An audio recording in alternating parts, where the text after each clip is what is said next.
trying slightly something different so that I can do it, probably save some time. So I have already written something on the file so that I don't spend much time writing here. Okay, but I will try to do it slowly. So if you are actually trying to take notes, then you might find it difficult. But I don't want you to take notes. Anyway, I will send you this material. So I this is something which we discussed on Monday's class, but I think not all of you were present there. So I thought I will quickly go through that. So that is essentially. Can you see my arrow that I am pointing?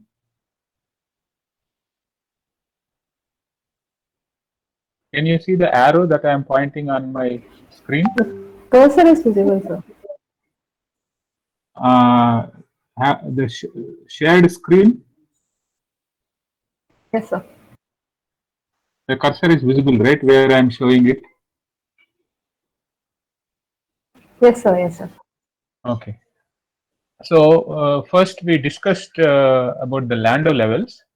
So Landau levels are essentially you consider an electron and in a uniform magnetic field. So we will consider a system where there is a slab like this. This Lx, Ly, and Lz are the lengths. Please don't mistake them as angular momenta. These are length along the x direction, y direction, and z direction.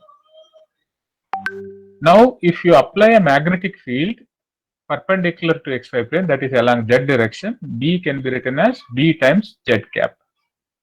Now, if you have a magnetic field and this electron is considered as a free particle, then the Hamiltonian can be written as P minus QA. Okay, so I want to make a small change here because since many textbooks in solid state physics and condensed matter physics use CGS units, so let me say that every time I will, if you are using CGS units, I have to write this as Q by C into A. Okay, this is the change. If you are using SI units, we will simply write it as P minus QA whole square by 2m. Okay, so that is this one, and this A is our vector potential, where B is equal to curl of A. Now we are talking about an electron, so the charge Q I will replace it as minus E, and then for a B which is equal to this kind of a uniform magnetic field along z direction, one particular solution is given by this A is equal to minus YB times X, and this is what is called Landau gauge. I want to I want you to recall that we talked about several gauge choices. For example, I said in one of our earlier classes that you can say this is equal to 1 minus alpha times y uh, times x cap. Okay, so this probably is a minus sign, and plus alpha times x into y cap into b is a general choice of this gauge, where this alpha can be between 0 and 1, and every choice of alpha is one gauge choice. Okay, so I might simply put this as an alpha here. Now this gauge, whatever is the Landau gauge, corresponds to alpha equal to 0. Okay, so that is called asymmetric gauge, and that is the gauge with which we worked. So you know this is the operator h bar by I del is the operator corresponding to momentum vector, and minus EYB into x cap. This is the vector A. Okay, so I have to divide this by C. So you can see that if you write this as a momentum, I wrote it here as there was a question. So this is your x component. Since a vector has only x component, only x component will have this subtraction, and other things are like this. And when you take dot product, you get Hamiltonian is equal to minus h bar square by h bar square into del square by del z square. Similarly, py square term, and here you will have, there will be by c the whole square. Okay, so this is same thing I have written in terms of px square py square here. Now we have to, with this Hamiltonian, we have to solve the eigenvalues and eigenfunctions of this one. So we have to essentially solve this equation h psi is equal to E psi. Now I told you that we should try for a solution of this type, because you can see that in Hamiltonian x and z, okay, do not appear. Okay, so in classical mechanics we would have called them as cyclic coordinates. A corresponding momenta will be constants of motion. So since they do not occur, there is a translational invariance with respect to translating along x and translating along z. That means they are essentially free particles in those directions. So I can try for a solution where a plane wave solution along x, a plane wave solution along z, and there is y that is inside this Hamiltonian. So Hamiltonian is a function of y, and hence there will be some function which we have to determine. So I can try for a solution like by doing this, I am actually I have to do only 1/3 of the work. 2/3 is already done. So I substitute this in h psi equal to E psi. Then I have so wherever px is there, I have to write down h bar kx, and wherever pz is there, I have to write h bar kz. So you can see that this pz square here will have h bar square kz square. This I will take it to the right hand side.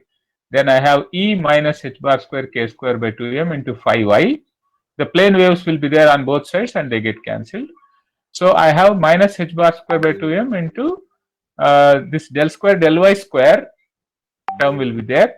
Then you have this y term with px replaced by h bar kx minus ey by eyb by c. Okay, so now you can see that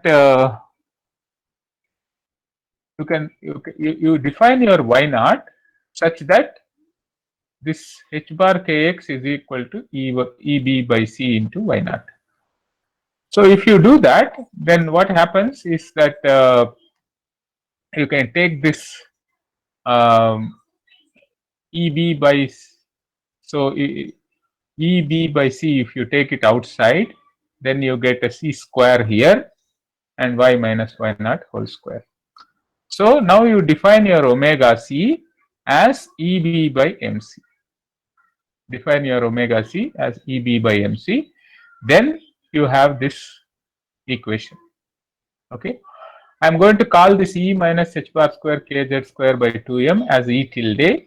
So this is, so this equation is minus h bar square by 2m del square phi by del y square plus half m omega c square into y minus y naught whole square phi of y equal to e tilde phi of y is a familiar equation. This is time independent Schrodinger equation for harmonic oscillator with the frequency omega c, that is the frequency, and centered at y is equal to y naught. Centered at y is equal to y naught. So if you want to plot this potential, that is what I am going to do is I am going to plot half m omega c into y minus y naught the whole square versus y. Then you see that the minimum of the potential does not occur at y equal to 0, but it occurs at y equal to y naught. Now this fact the y naught does not occur or change the energy eigenvalues, it will change energy eigenfunctions. Okay, so the energy eigenvalues, this E tilde n, are simply harmonic oscillator energy eigenvalues, h bar omega c into n plus half, and you know that goes from 0, 1, 2, etc. all positive integers. Now I can bring it back, that is E will depend on n and kz. Okay, so E tilde is E minus this factor, right? So E will depend on two quantum numbers, n and kz. So kz dependence is through this free particle energies, and n dependence is this harmonic oscillator energy. So this first term is kinetic energy of motion parallel to B. You know, in classical electrodynamics, you have seen that if a particle is, if a charged particle in magnetic field, it will make a helical motion. Circular part of the motion is given by this orbital motion, which is quantized now. Okay, that is given by this harmonic oscillator energy levels, and pitch that is increasing, the pitch of the helix that is increasing is because of the translational motion along the z direction, and that is basically a free particle. So you have a kinetic energy of the motion parallel to B is one part, and this is perpendicular to B in the xy plane. And what is phi n of y? This is usual harmonic oscillator wave function, essentially Gaussian multiplied by Hermite polynomials, but Gaussian is now centered at y equal to y naught, not at y equal to 0. Okay, so that is somehow solving the problem quantum mechanically. Now notice that the energy E n kz, n and kz are two quantum numbers on which energy depends, now is independent of kx, whereas in your wave function you have three quantum numbers kx, kz and n, but in the energy there are only two quantum numbers. That means if you fix your n and kx, there are many degenerate states corresponding to different choices of your kx. Okay, now here n actually labels Landau levels. Okay, so n labels Landau levels. Okay, so we can ask a question. Suppose if you you can ask this question: how many electrons can occupy a given Landau energy that is fixed? That is n and kz fixed. Okay, so if you fix n and kz, then how many electrons are can occupy that? Now, to understand that, we should know what is the degeneracy of this level. Okay, and degeneracy is because of energy independence of kx. So we should know what are the possible values of kx. So determining this degeneracy is important to know this answer to this question. So we use two conditions. One is a periodic boundary condition along x, which means your wave function x plus Lx is same as wave function at at x for a fixed value of y and z. That means your plane wave solution should be something like this: e to the ikx of ikx into x plus Lx should be e to the ikxx. So this implies that this kx should be 2 pi by Lx times an integer. So for different integers, you can consider this as a one-dimensional lattice.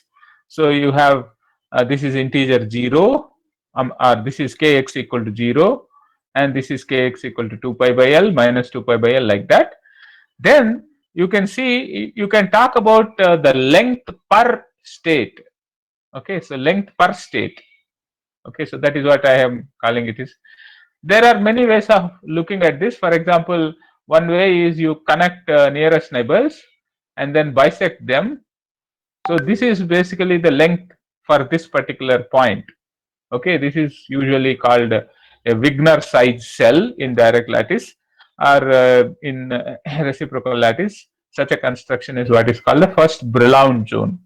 Okay, so this is the size, and this size is exactly 2 pi by Lx. 2 pi by Lx. So that is your delta kx, or the length per state. So here we are having this delta kx.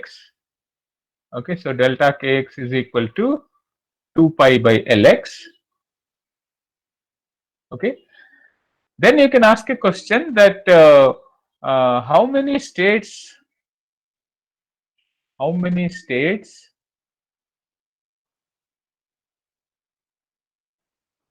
are there per unit length?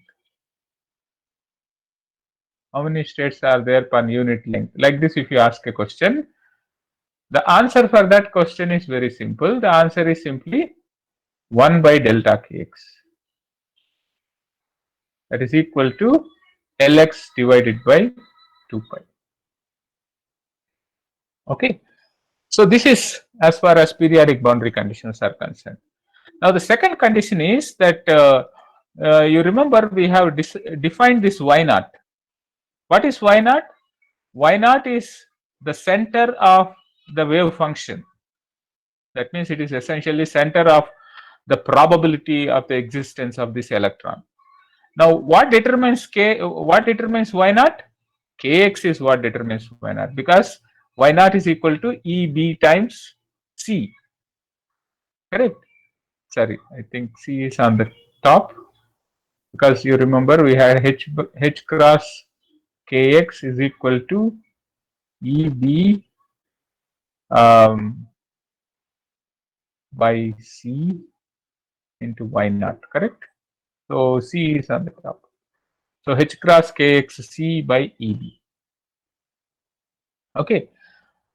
Now this y naught has to be between 0 and Ly, because you don't want a particle's probability to be there somewhere outside your system or a sample. So this tells you that this is, so you have a C here. So this should be less than Ly. That means your Kx max, because it should be less than y, so your Kx max should be equal to EB by H cross into C. Okay, so this is what you have for the maximum value of your Kx. Now you see, what is Kx minimum? Kx minimum is 0. Okay, and Kx maximum is given by your Ly EB divided by H cross into C. Now how many K points are there in this Kx minimum to Kx maximum? So what is the length? So length in Kx space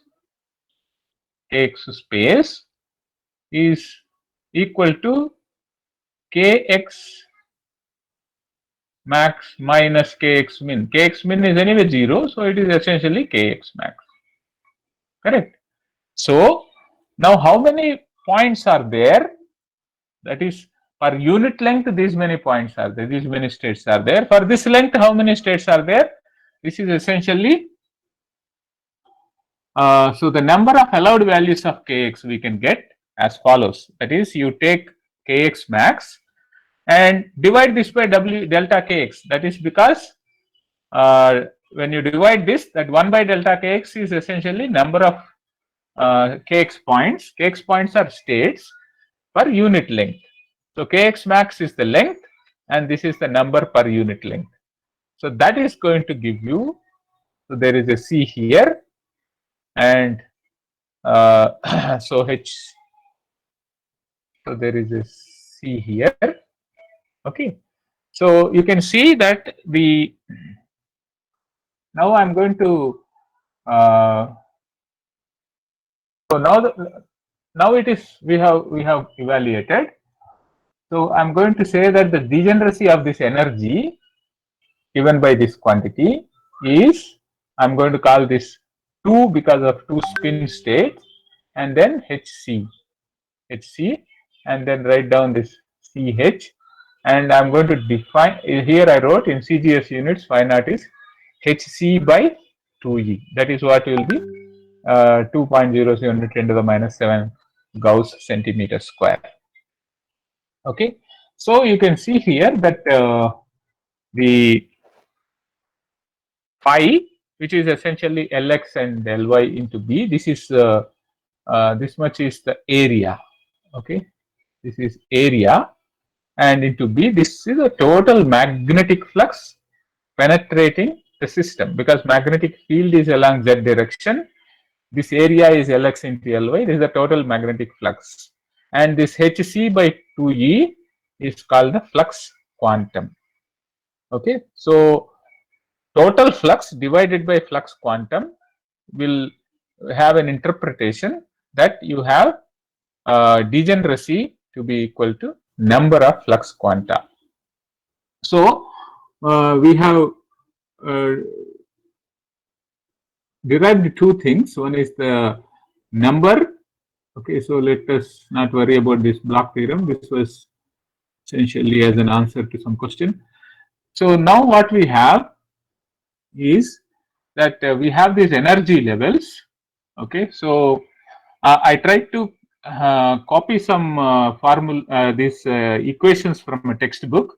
So whatever n that I had in my previous thing is now changed to j. Okay, other than that there is no problem. So n is changed to j. Okay, it is so it is called j plus half. So EH cross by MC into j plus half. But what is EH cross by MC? H cross EB by MC is nothing but note that our omega C is equal to EB by MC. Okay, so please recognize this is basically H cross omega C into j plus half, and this is the energy. Okay, and your Pz, whatever Pz that we are writing here, is H cross Kz. So it is same as what this. Now the same thing is presented here in a slightly different way. These quantized energy levels are degenerate because they result from coalescing together of an almost continuous set of zero field levels. Now you should understand this, because when there is no field, then what happens? There is a continuum of energy levels, because energy along x, energy along energy because of kinetic energy along x and y are also continuous. That means you have a continuum of levels. Now because you are applying magnetic field, what happens? All this continuum of levels will cluster together. So there is this word called coalescing together. Okay, so you can see that in this picture. So here you have a continuum of levels, and all of them will coalesce to one level, j equal to 0, j equal to 1, j equal to 2, j equal to 3, j equal to 4, like that. Okay, so all these energy levels are coalesced to form discrete energy levels. Okay, a little reflection shows that all those levels for which the volume of the quantity value of the quantity px square plus py square by 2m lay between EH cross bz by mc and EH cross bz plus 1 by mc. That means between this level and this level, for example, or this level and this level, any two consecutive levels, they must coalesce together into a single level. That means all of these things will coalesce into one single level, characterized by the quantum number j. So they are using a different trick. I have shown you how to calculate this degeneracy by one trick. So they are showing a different trick. What they are doing is in 2 dimension, because this discretization is happening only in 2 dimension. So you have dx, dy, dpx, dpy. So this is like phase space area divided by 1 by h square. Okay, if you calculate this, then you will get number of cells. Now this you can say, like what they are saying, no, this area dpx dpy can be can be written as something which is happening between these two, correct? So this 2m is because your px square plus py square is having this 2m in the denominator. That 2m is coming here. When you integrate dx, you get lx. When you integrate dy, you get ly by h square. Okay, and you have this you have 2m. Then eh cross by mc is this factor that is there into j plus 1 minus j1. So that is what is going to give you that lx ly into eb by hc. Now this is same as what we have said, but of course you have to put in a spin. So lx ly, and now I'll write it as b, and you have to put a 2 factor because spin degeneracy, p divided by hc. Okay, so e into b divided by hc. So this you can write it as lx ly into b divided by hc by 2e. Okay, so this is what we have seen earlier. This is another way of getting the same thing.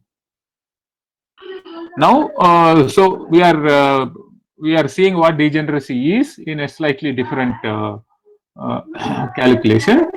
But now let me say that after we get this, so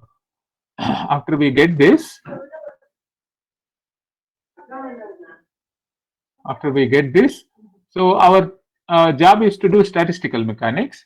So let us consider our grand canonical partition function. Grand canonical partition function Q for Fermi-Dirac statistics is given by this, where epsilon is some single particle energy state. So we can write down logarithm of Q. Logarithm of Q will, this product becomes a summation. So sum over epsilon logarithm of 1 plus z epsilon, and this z is your fugacity. Okay, this is your fugacity. Okay, so now you can so this summation, okay, this summation can be written as an integration using density of states. Okay, how do you do that? You say dz into dpz by h, because along the z direction it is a continuum. Now if you integrate dz, you get lz.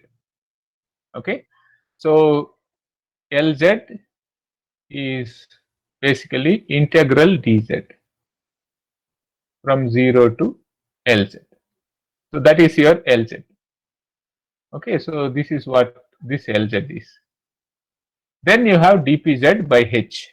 So this is the density of states for the z part. Now in the xy plane you have a discrete energy levels. So we have to sum over j equal to 0 to infinity, and there is a degeneracy for that, and the degeneracy is lx ly eb by hc. Okay, eb by hc, whatever we have calculated here. Okay, eb by hc logarithm of 1 plus z into, this is the energy, this is energy for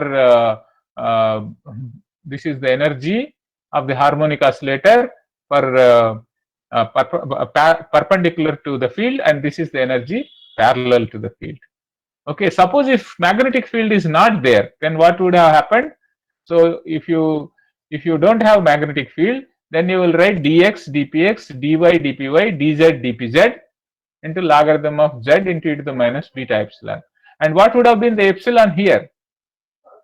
Epsilon here is simply px square plus py square plus pz square by 2m.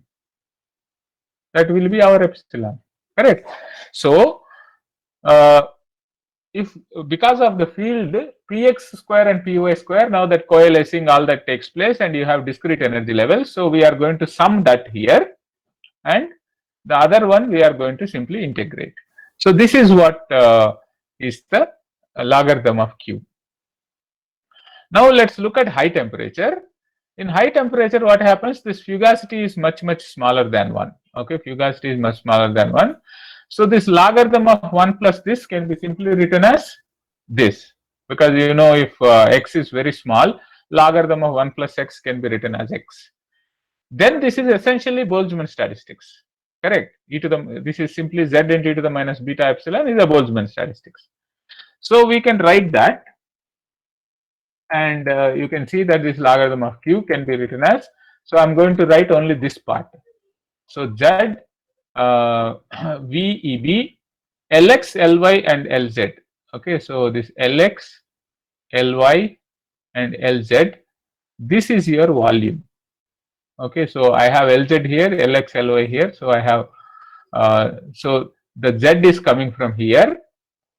This is volume, and your EB by HC, there is one H here and one H here, so H square C. And then I have to integrate dpz from minus infinity to plus infinity. So this is the kinetic energy part of the Z, and this is the J equal to 0 to infinity. This is summation. Okay. Now, just like what we have done in our harmonic oscillator, Einstein model, etc., you can use geometric series to sum this one.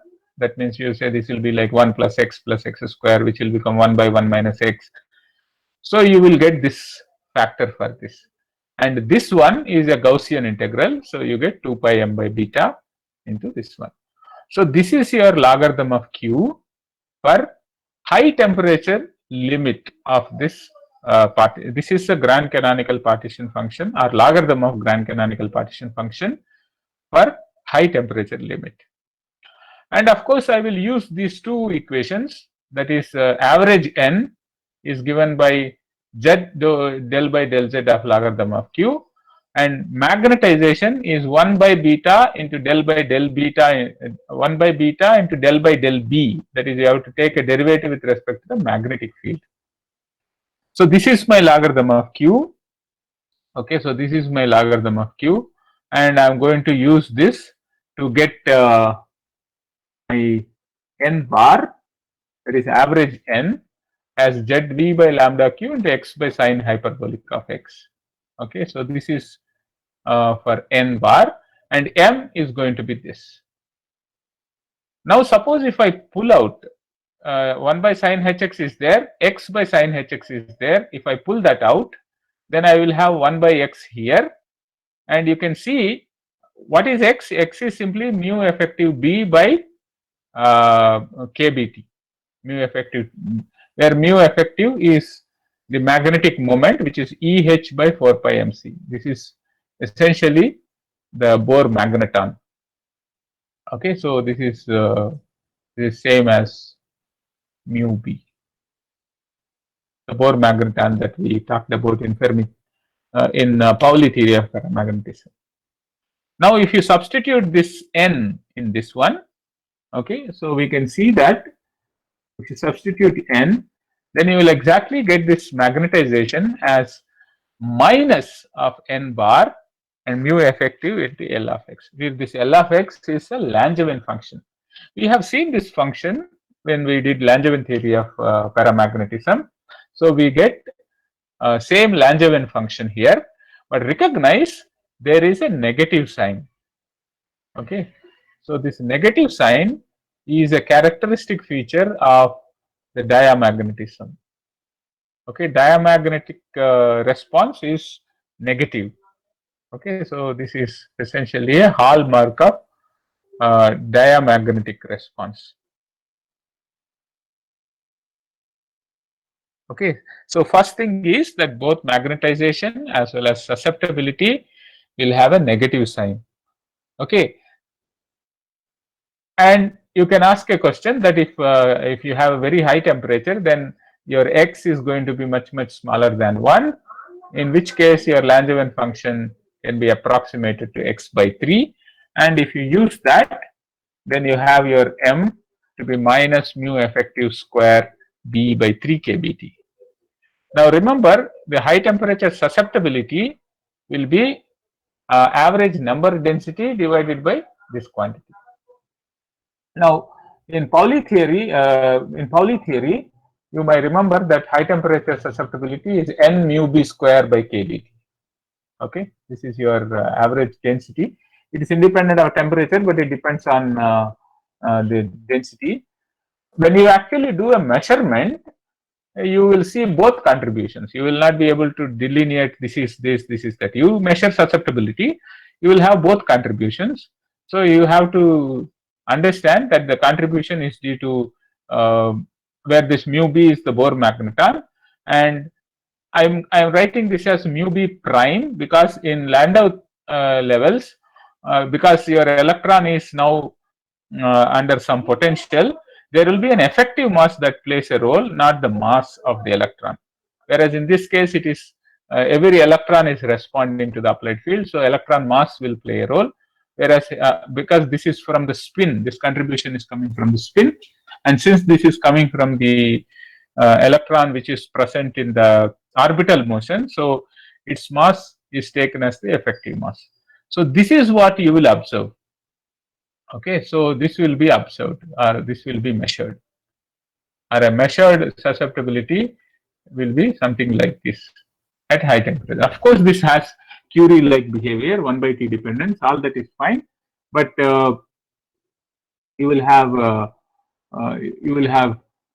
a subtraction because of this negative sign. Okay? So this is as far as high temperature thing is concerned, but we will be interested in asking a question: what happens at all temperatures? That means now you have to go back. Remember, we started with this, but then we said logarithm of 1 plus x is equal to x. We made that approximation, right? Now you want to find out at all temperatures, then you have to go back to this expression and start solving that.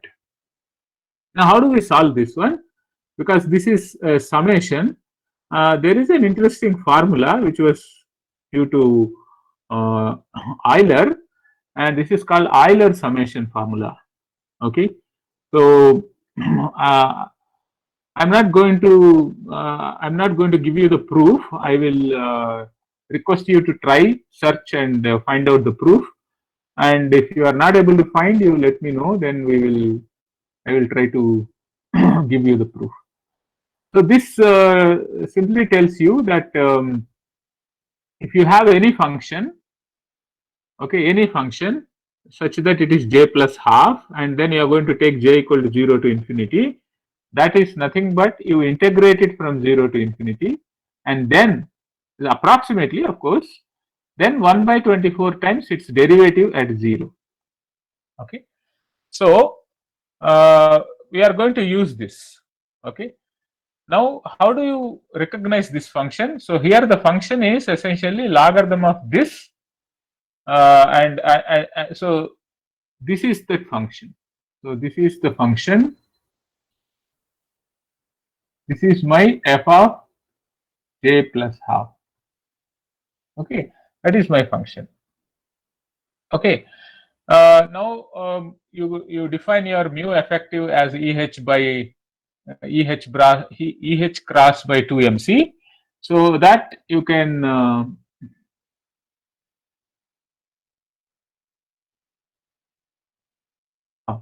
so you can write down this f of x. Now I am replacing j plus half by x, and then this EH cross b by 2mc as mu effective. So there will be 2 in the numerator. So this is my f of x. Why I have to recognize this? Because now I have to take a derivative of that with respect to x. So f prime of x is 1 by this, and then derivative of this, and then derivative of this, chain rule. So I have to take a derivative of that, and once I take the derivative of this, then I have f prime. You put x equal to 0, then I have this expression, and this expression is given by minus 2 beta mu effective b divided by z inverse e to the beta pz square by 2m plus 1. Okay, so this is my f of x, and this is, so now if you want to implement this Euler's formula, okay, So logarithm of q can be written as this first one. Anyway, dpz integral is as such. For j plus 1 summation, we have this dx integral. So that is this term. Okay, this is the first term, and this is the second term. Okay, so the first term is dx integral, and this is your f of x. And the second term is 1 by 24. Okay, plus 1 by 24. There is a minus sign here. Because of that, I have a minus sign here, and there is a 2 here, and because of that 1 by 24 becomes 1 by 12. Then beta mu effective into b. Then I have this integral over dpz as such, z inverse e to the beta pz square by 2m. That is this expression. Okay. Now notice one thing, that in the first term, okay, notice that the first term is independent of b. But you may say, okay, no, b is there here. Why do you say it is independent of b? To understand why it is independent of b, let us change variable. Set x prime is equal to bx. That means what happens? This becomes x prime, and limits will not change because it will be 0 to infinity. Now what happens to dx? Dx becomes dx prime by b. Okay, now this b will cancel with the b that is outside. So if you do this scaling, I mean change of variable, then you will see that this integral does not contain b. Now remember, our expression for magnetization is in terms of the derivative of b, taking the derivative with respect to b of the logarithm of q. Now in the first term, if b is not occurring, then the first term does not contribute to magnetization or the susceptibility. So we can simply ignore the first term, we don't have to do anything. Now in the second term, that is this integral, if you set pz square beta by 2m as y and then do simplification, then we get an integral like this. Okay, so we get this integral because there are some factors here and then some factors here, all of them together, this is going to be the integral.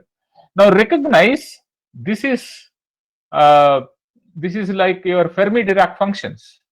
Okay, so remember that you have defined these functions like this, no? F nu of z is equal to 1 by gamma of nu into integral 0 to infinity dx into x to the power nu minus 1 divided by z inverse e to the x plus 1. We have defined these functions like that, correct? So in terms of these functions, now you can see that this logarithm of q, okay, so logarithm of q, now this function is, this integral is related to f half of z. Okay, so this part, this term, so you use these equations, that is your m is equal to 1 over beta and dou by dou b of logarithm of q, because there is a b sitting here, so you take that and then calculate susceptibility with m by b. Remember, there is a negative sign sitting here. Okay, and if you do that, this is what is the expression that you get. Okay, so this is the expression for the diamagnetic susceptibility. Okay, so this is, we may call this as diamagnetic susceptibility for all temperatures. For any temperature, this is going to be the expression. Now, of course, you can recover previous result. That is, if you take your z is much less than 1, then your, for small z, all these things will be of the order of z. Then you can recover our high temperature result that we had shown. But our interest is to look at z much greater than 1, which corresponds to very low temperature where T is much less than the Fermi temperature, then this F half can be approximated. This you will get by Sommerfeld's expansion. You can approximate this by this one, and if you use that, you can see that this will be chi naught will be equal to this. I am using kBT logarithm of z as my epsilon f, the Fermi energy. So you can see that this will be related to epsilon f, that is Fermi energy, n mu square Ef by epsilon f.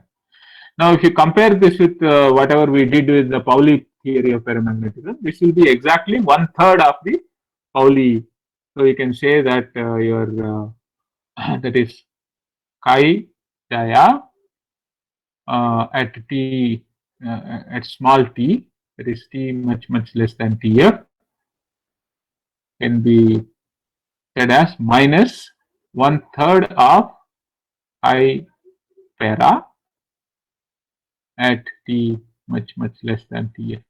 That is what in the high temperature also we have seen like that. Of course, here I am saying that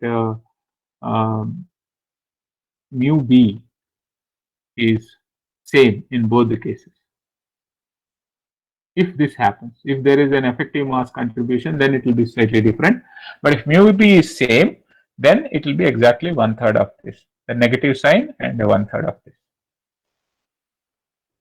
Okay, so but there is one important remark I want to make here is that there is one thing that you have to notice, that the if you look at this expression, both in terms of okay, so let me even go back to this expression. So you can see that this mu effective, okay,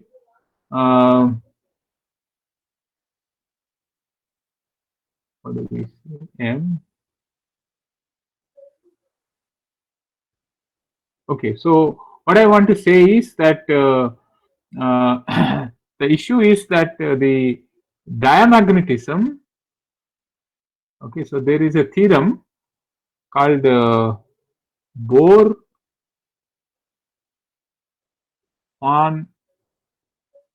Leuven theorem.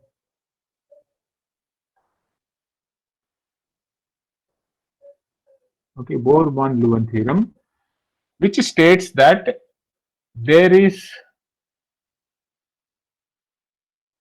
no classical theory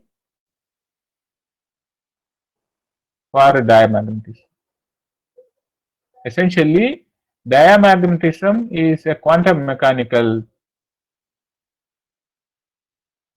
origin, because you know diamagnetism comes because the orbital motion is quantized. Okay, if there is no quantization, there is no orbital motion. So in this sense, the diamagnetic or magnetization or susceptibility, so this effect actually vanishes in the limit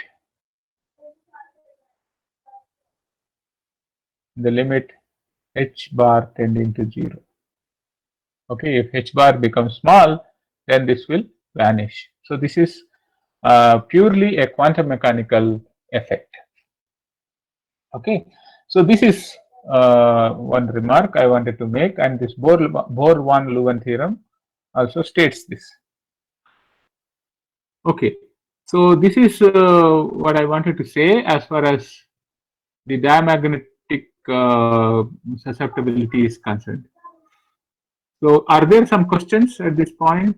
Because since I have written this already down, maybe I have gone a little fast. So if you want me to go through any of this once more, or if there are some questions which are not clear, then please ask me.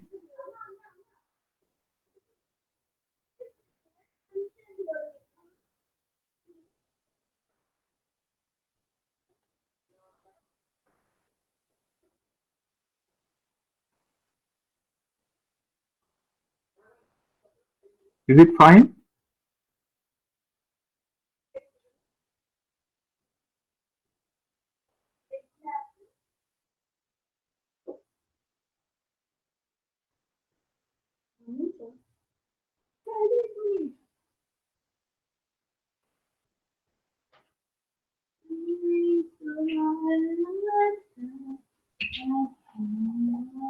Okay.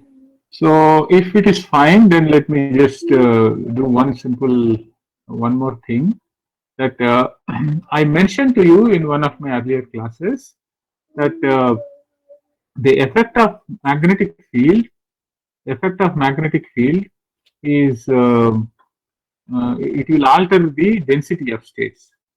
Okay, so I told you that the density of states will have certain singularities, right? So um, so I want to show you how to calculate this density of states and then understand how these singularities are coming about. So now you can see that I am now doing a calculation of density of states. Okay, so I have the total energy of the system can be written as energy perpendicular and energy uh, along the z. Okay, so this is essentially you have h bar omega c into whatever j plus half minus h bar square kz square by 2m. So not minus, a plus. So this is your epsilon perpendicular and this is your epsilon z. Okay. Now when you have two different energies like this, you can write down this density of states. I'm using this g of epsilon density of states as a convolution like this. So this is the density of states corresponding to energy levels along two dimension, and this is parallel so g perpendicular and g parallel. Okay, and E perpendicular plus Ez is equal to this. So I can write down Ez as, so I have written Ez as E minus E perpendicular. Okay, and notice that this is a two-dimensional density of states. Perpendicular is two-dimensional and parallel is one-dimensional. And we know how to calculate this density of states in 1D and 2D, right? So if you have epsilon z is equal to h bar square kz square by 2m, then it is like you have k space and then you have this dkz. Okay, this is the length corresponding to this one, and 2 is for the so what I am going to calculate here is per unit length per unit area like that. So 2 is for the spin, and you would have had 2 pi L by 2 pi, but I don't have per unit length I am calculating, so it is simply 2 pi. Okay, so this is so this is going to be equal to, so g parallel of epsilon z is 1 by pi. Okay, 2 will cancel, dkz by d epsilon. Okay, so your kz is equal to square root of 2m by h bar square into root of Ez. Correct. So what will be your dkz by d epsilon z? That will be equal to root 2 pi 2m by h bar square into 1 by 2 root epsilon z. And that is what we have. So 1 by 2 pi, this 2 is coming from here and this. So this is our parallel density of states. This is something which we know earlier. Now I substitute this here, where, so here I have no this g parallel. So there I substitute, wherever Ez is there, I am going to put epsilon minus epsilon perpendicular. Then I have this expression. So I have d perpendicular of energy. Then I have put this 2 inside. Okay, so you can see that so this is from here, this is equal to I have 1 by 2 pi into root 2m by h bar square into 1 by root epsilon minus epsilon. So you have this 1 by 2 pi and this one and d epsilon. Okay. This 2 that I have here outside, I have taken it inside. So 2g perpendicular epsilon. Now suppose if you have no magnetic field, then you know this 2D density of states is independent of energy. It is m by 2 pi h bar square. So if you substitute that and do this integration, you get this familiar result. That is 3D density of states is proportional to square root of epsilon. So this is familiar density of states, and I want you to do this. So please do this. Okay. Then we come back to the original problem here. Now, if B is not equal to 0, then the degeneracy per unit area of each Landau level is B by. So you remember our degeneracy is Lx Ly B by phi naught, correct? Where phi naught is equal to hc by 2e, the flux quantum. But I am going to talk about the degeneracy per unit area, and hence degeneracy per unit area is simply that Lx Ly will be divided. So it is B by phi naught. So now my density of states in this particular case is given by this. That is your B by phi naught for each of the Landau levels, that's the degeneracy. And then there is energy only at these levels. Okay, so this is because of discrete level structure. Okay, so it is because of this discrete level structure you have E perpendicular is equal to, so there is a delta function. Okay, now suppose if I am going to insert this in this integral, that means I am going to insert this in this expression. Okay, so if I insert this in that expression, then we will have this g of epsilon is equal to this thing wherever E perpendicular is there, because you know delta function integration is something that we know, right? You have a delta of x minus x naught into some f of x dx will be simply f evaluated at x naught. So your E perpendicular integration will simply put wherever E perpendicular is there, you have to put h bar omega c into j plus half. Okay. Now of course here the summation is from j equal to 0 to j equal to j max. Now look at the integration. Okay, the integration is from 0 to epsilon. Epsilon is the energy and 0 to epsilon. So what is this j max? This j max is the sum.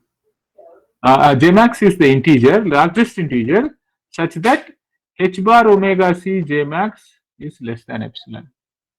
Now if you look at this expression, you will see that wherever this epsilon is equal to this term, then there is going to be a peak. That means it's going to infinity. So if you plot this is the plot that I earlier showed, that you have, let's say you define your x as epsilon by h bar omega c, and then density of states here. So this density of states is without field. Okay, so this is with b is equal to 0.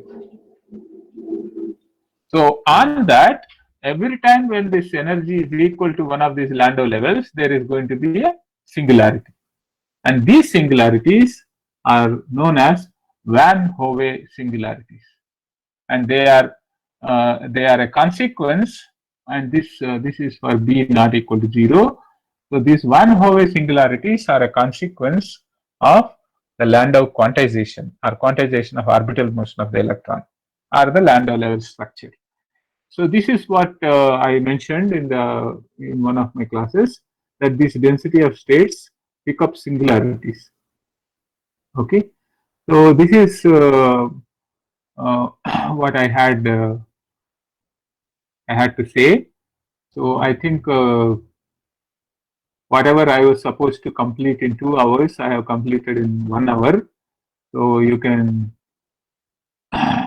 save some time like this, but I do not know whether some of you found this is fast, and probably I'm sure definitely you would not have got enough time to write this as a notes.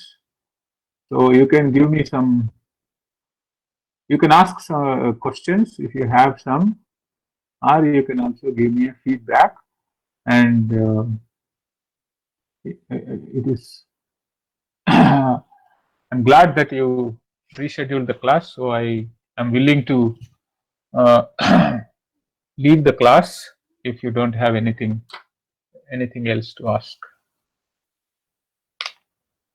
Sir? Yes. So what's the difference between convolution, correlation?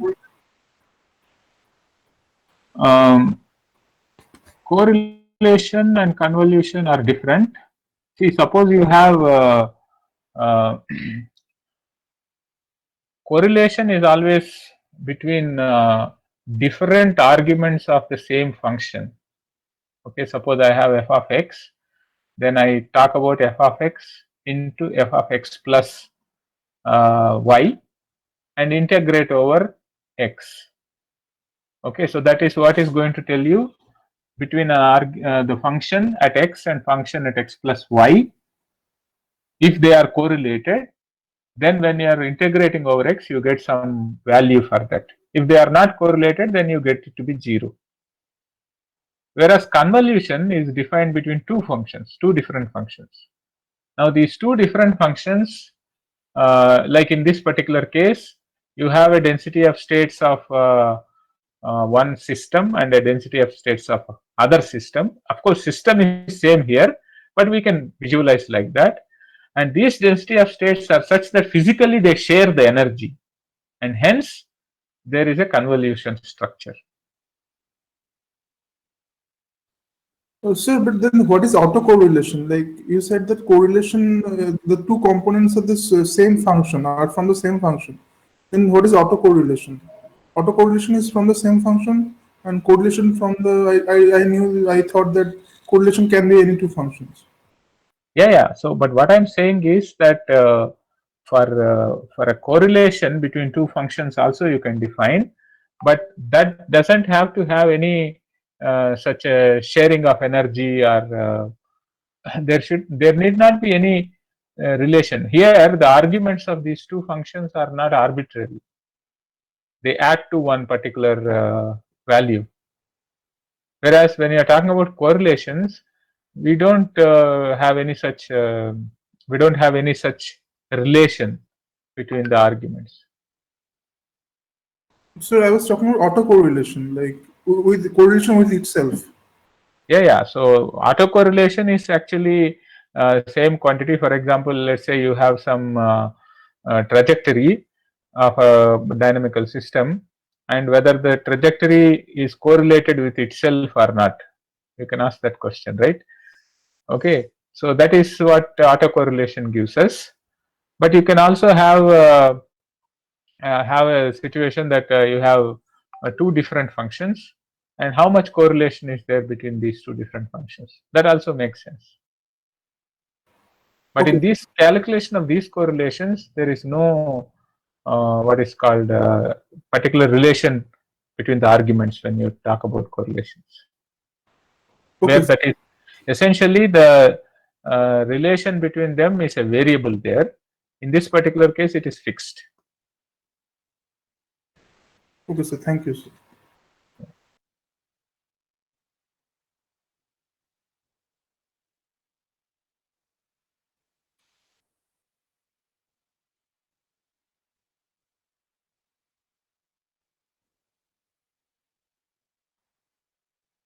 Okay, so if there are no questions, then we can close.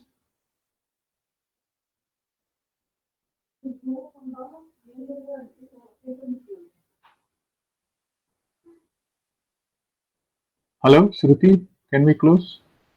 Yes, sir. Okay.